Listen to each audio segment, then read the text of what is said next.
I was like, aww. And then I got mad at myself for feeling happy for Harry because I was like, that's not supposed to happen.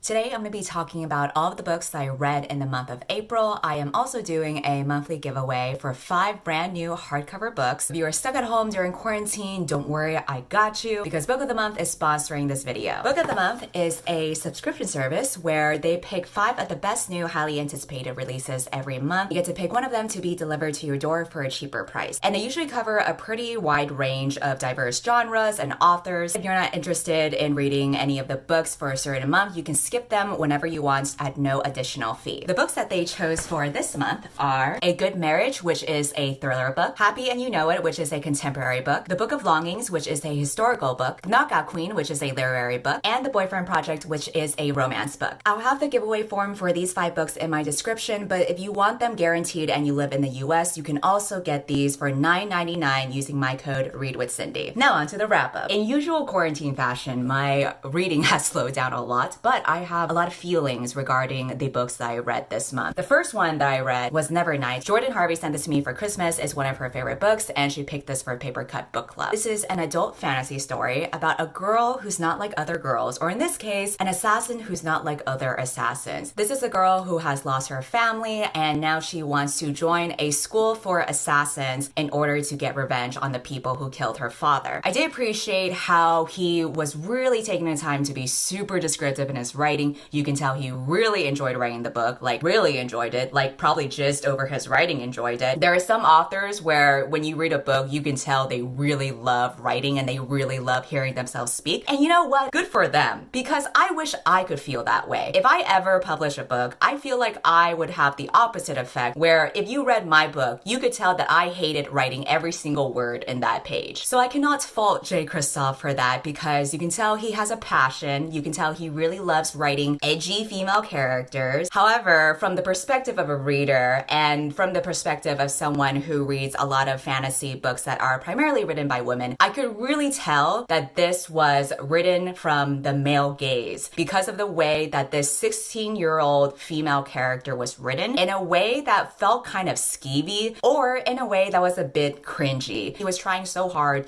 to make her this badass bitch. I can definitely tell why Jordan and Zach would like it, because they love fantasy stories that really dive into world building and atmosphere. But in my case, the most important thing to me whenever I read a book is the characters and the relationships. And I would say that for this particular book, the tiers would be world building and atmosphere, plot, and then at the very bottom, characters. But also the writing style was very difficult for me to get through because I could not shake off the author's personality from the work, and it prevented me from focusing on the story itself. Every tab that I have in this book is basically every moment where I thought, that was a choice for you to write that specific line. I am gonna end up elaborating more about the specific quotes that I highlighted in a separate video. For now, I can say that I rated this 2 stars. The next book that I read was Men We Reaped by Jasmine Ward. This was one of the 2 books that made me cry this month. You know, we really going through it in quarantine, okay? This is a memoir about the author describing how over 5 years she lost 5 men throughout her life, from drugs to accidents to suicide, because that's what happens when you live in a cycle of poverty and you live in a cycle of institutionalized racism. And so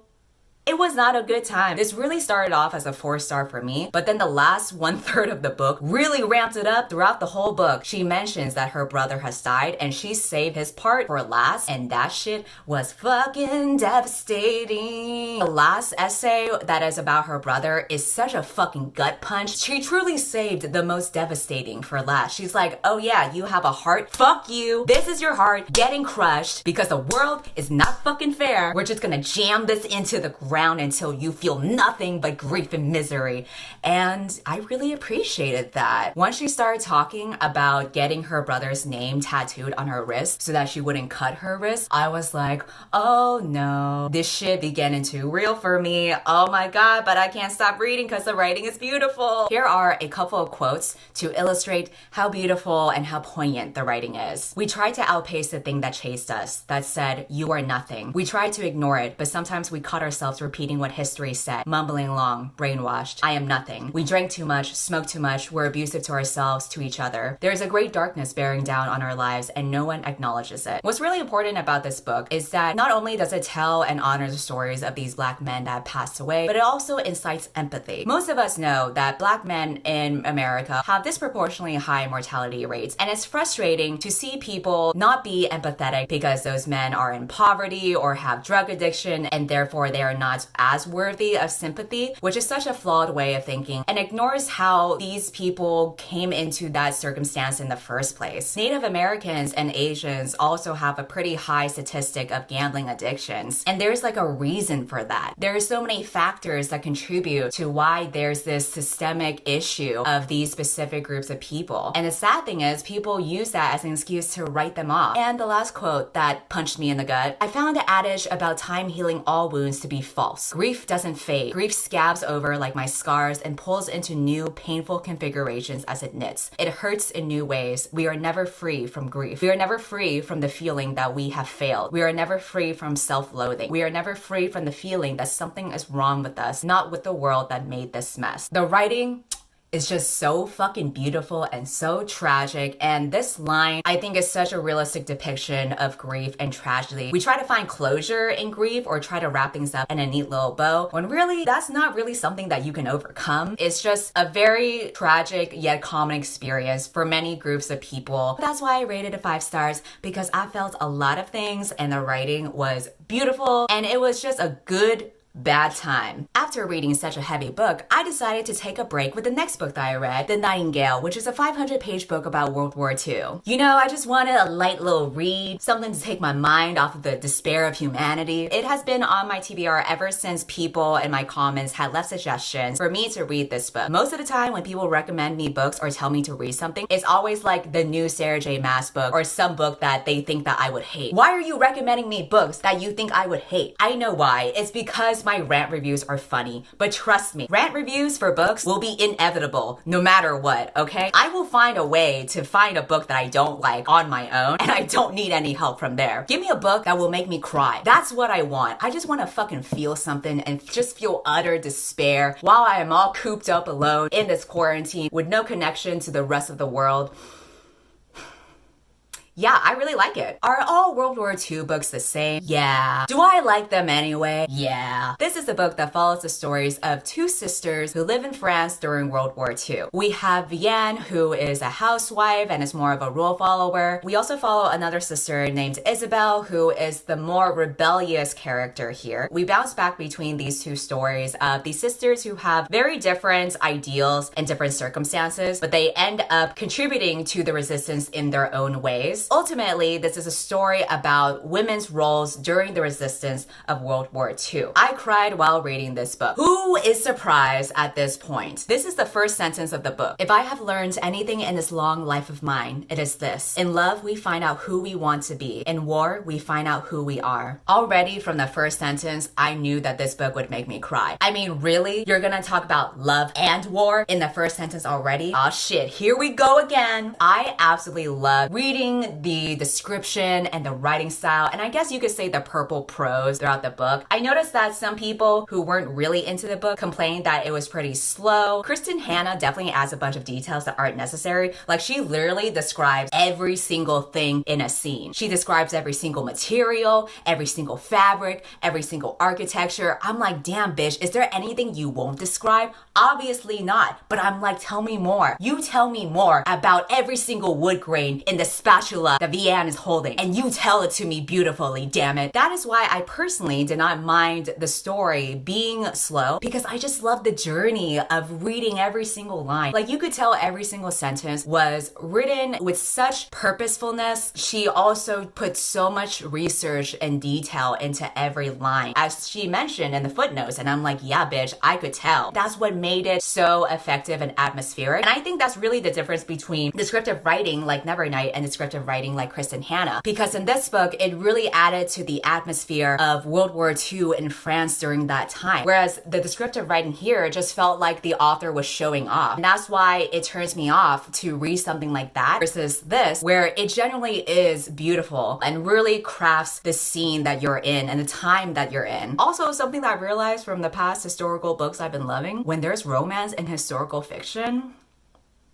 that's my jam. Some people may think it's boring and slow, but I don't care. It's about the yearning. You don't get that shit in contemporary fiction. I don't care about Becky and Jake in the office. I care about two people who might die at any day during World War II. That shit just raises the stakes. I was talking about this with Leah Jane, who is another booktuber, and she said that I had the taste of a housewife because I'm really into memoirs and historical fiction. I'm like, you know what? You're right. It's about the yearning, okay? That being said, the romance is not the focal point of this book. It's more about the two sisters, which is great, but I will say that there are romance subplots in the book, and usually that would make me love a book even more. However, I think the execution of this is why I hesitate to fully embrace it with 5 stars. I ended up rating it 4.5 stars, but I bumped it up to 5 on Goodreads because it deserves it anyway since I cried. But I still love All the Light We Cannot See a lot better because the writing style is like this, but on crack. And Lovely War is great in terms of the depiction of romance. This one, I think, you know, it does the job, but I think it could have been executed better in terms of characterization and the relationships. I was a bit turned off from Isabel in the beginning because she kind of felt like a caricature of a rebellious girl with no other qualities other than being rebellious for the sake of being rebellious. Like, she was a badass in the end, and I will respect her for that, but she gets so hot-headed in the first few chapters. It is a bit too much for me, and it kind of feels unrealistic. I mean, obviously I didn't live during that time, but I wonder, is it that realistic for a girl to be so openly feisty during such a scary, life-threatening time? Like, the characters of the two sisters get dialed up 10 times because Vianne is just like, oh, we should follow the rules all the time. And Isabel is just like, fuck Nazis. I don't care that I'm rude towards the Nazis or that my lives are in danger because I'm a rebellious, spunky girl. And I'm like, good for you. You're on the right side of history. But is that realistic to be so blatantly nasty towards other Nazis? I'm like, dude, chill out. What if he hurts you or your sisters or your sister's kid? It's not like being rude to him will help the situation. Thankfully, she joined the resistance later, so she actually was more productive about her hatred towards the Nazis. But I also feel like she had such a 21st century girl's attitude towards Nazis that kind of threw me off, and I'm not quite sure if it's realistic. I would think that girls during that time would be a bit more cautious and not just be like, fuck you Nazis, fuck you, and fuck you. You can bomb me for all I care. I don't give a shit. I think there are people who definitely feel passionately about how the Nazis are fucking shit up, but I don't think anyone would go out of their way to be nasty towards them and tell them they're fucking shit up and not get killed from that. I also wasn't really into the romance, which is quite disappointing because I love historical romances. There's this guy who is such a stereotypical macho, handsome love interest that usually I would like, but I don't know, he just wasn't hitting it for me. I don't think he was himbo enough for me. I think that was the issue here. But I was more so impressed by the author's ability to describe him as being poor yet manly in so many different ways, but he still felt very cliche, and I didn't understand how one of the characters loved him so quickly. I wish there was more of like a mutual respect and working together before they got to like fated lovers or like dramatic shit like that. However, there was this other character though who was a Nazi. I noticed that there was weird tension going on between the Nazi and one of the sisters, and I'm like, wait a minute. The author keeps on describing him as handsome, and every time they accidentally run into each other or their hands accidentally graze each other, it's like this really weird tension, and I'm like, what the fuck is going on? Kristen Hanna, are we really gonna go down this route? Do you dare? It's like she describes a Nazi guy entering the room handsomely, giving the main character a surprised and elevated heartbeat, looking at her with his handsome eyes, and I'm like, you stay back, you Nazi slut. Get it together, bitch. But if you don't, I kind of want to read more because that shit is kind of juicy. I have such a morbid curiosity on how she would pull this off. I'm not gonna go into detail about how it was executed because that's not the point of this book, and also that would have been like way too messy. But it falls in line with why I hesitate to fully embrace the book as 5 stars, because if the book is going to focus on women during World War II and the ways that they rebelled during World War II, I wish that we had spent more time in this book emphasizing on the sister relationship and the sisters as themselves rather than detracting with some of the romance subplots. Since the romance wasn't well developed, we really could have used that time for the sister relationship because now it kind of feels like disjointed. They are separated from each other physically for most of the book, but I do think that at least maybe we could have seen memories that the sisters have had of each other and the connections that they've had with each other and how they miss one another. We could have emphasized that more in place of the romance subplots instead to really hone in the main theme and the purpose of this book. The book still made me cry. I still really enjoyed the writing. Probably the reason why I hesitate to give it a full 5 stars is because I know from past experience that I loved All the Light We Cannot See and Lovely War so much more, where it really emotionally impacted me. I cried like a baby reading those two. And even though I cried in this one, it wasn't as much as the other two. So, you know, there's like different levels to it. The ranking for me would be All the Light We Cannot See, Lovely War, and then The Nightingale. But they're all really, really great. And then the last book that I read this month was Harry Potter and the Prisoner of Azkaban. I am reading the series for the first time. Sarah Without an Age started a read-along called Harry Potter and the Virgins. Some of the Harry Potter virgins, like myself, are reading the books for the first time. I was not a fan of the first 2 books. I felt very, very lukewarm about this. And I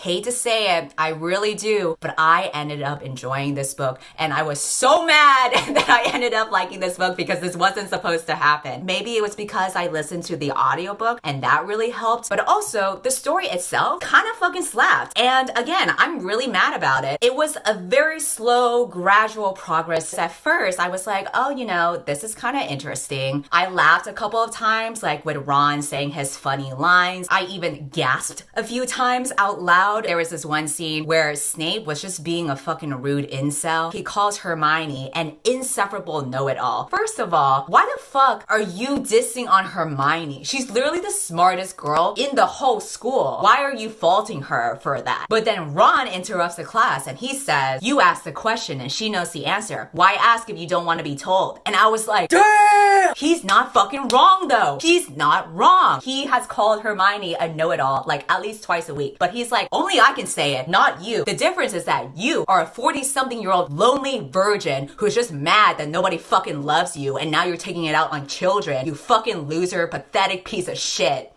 I mean, he didn't actually say that, but you know, that's kind of like the subtext that I gleaned from it. By the way, I'm gonna dive into spoilers for the 3rd book, so if you don't want to hear it, if you are also a virgin like me, you probably will want to skip it over. And it really started amping up when we discovered more background story of Harry's parents, specifically James Potter being friends with Sirius Black. That was really juicy. I did think that it was convenient that Harry just happened to overhear a whole conversation where they explain the entire background story, but I am gonna be more forgiving because it's a middle grade book, so sometimes you gotta be spoon-fed information. Also, can I just say that James Potter is like way more interesting than Harry Potter? It's okay though, because Harry's starting to develop personality in this book and I'm really liking it. People had warned me that Harry gets more angsty later on in the series and I was like, oh fucking great. But I'm actually pleasantly surprised that I was into his angst. There's this part in the middle of chapter 11 where Hermione tells Harry not to go after Sirius Black because his parents wouldn't have wanted him to risk his life. And then he replies, I'll never know what my parents would have wanted because I never got to meet them. And I'm like, he's not wrong though.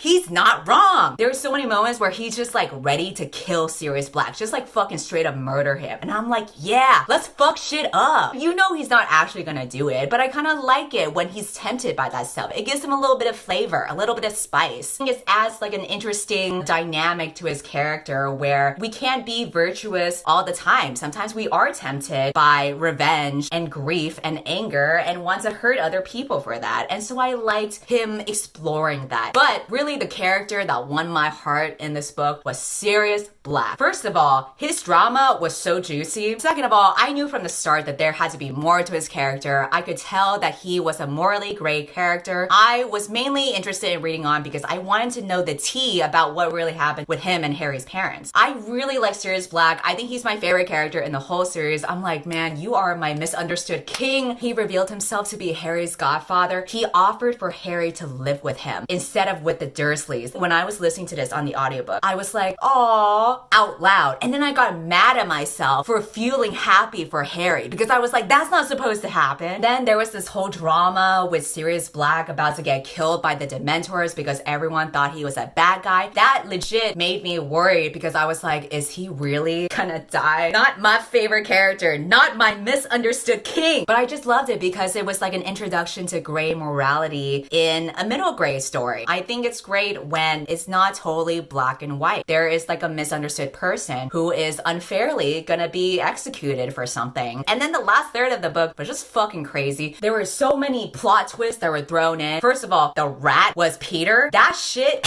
when I found that out, I literally said, "What the fuck?" out loud. When you find out that Hermione was time traveling the whole time and then Harry ended up time traveling to save himself from the past, and then he realized that the person who's been saving him was not his father but himself because it all connects together. I was like, bro, what the fuck is going on? I realized that I was gonna rate this 4 stars and it made me so mad, but I was like, damn, this shit kind of fucking low-key slaps. This was the first time that I felt like an ending was emotionally satisfying in a Harry Potter book because the stakes were raised, some things had to be sacrificed, but you still felt kind of good in the end because obviously Sirius is okay for now. I don't know what the fuck is gonna happen to him later. Those were the 4 books I read in the month of April. I do want to give 2 shout outs because I give a shout out every time I hit 10K on my channel. Last time I did shout outs when I had 130K. Now I have 150K, which means I owe 2 shout outs. I'm going to shout out 2 co-hosts for the Little Fires read along because I have them to thank. Without them, I wouldn't be reading this book that I was pleasantly surprised to enjoy. But the first person that I want to shout out is Lou from Lou in Life. She is British, Thai, and Greek, and she is based in London and UK, so her accent is so fun to listen to. She does individual book reviews, which is something you don't really see on BookTube. I really appreciate her deep dives into them. So she's reviewed Ninth House, The Beautiful by Renee Attier, The Turn of the Key, Wayward Son. She does a good variety of books, and she has a great thread of Asian books that you can listen to for free on Audible that I have linked in the Asian recommendations Google Doc. Overall, she's just a great resource for Asian book recommendations. The other person I want to shout out is Angel from Jurassic Reads. She mostly reads science fiction and horror and romance, which I think is an interesting mix of genres. She posts vlogs and reviews and other bookish stuff. This is a good channel to turn to for book recommendations because each video has a theme to it. So there's like big books she wants to read, 2020 new releases, space book recommendations, adult romance book recommendations, apocalyptic book recommendations. There's a lot of variety with her channel. So I think both of those people are great resources to turn to in terms of book recommendations and a variety of different genres. Unsubscribe from my channel and subscribe to those 2 people instead. Okay, thanks for watching. Bye. Everyone stay safe during quarantine. When it hurts, I pick up and go.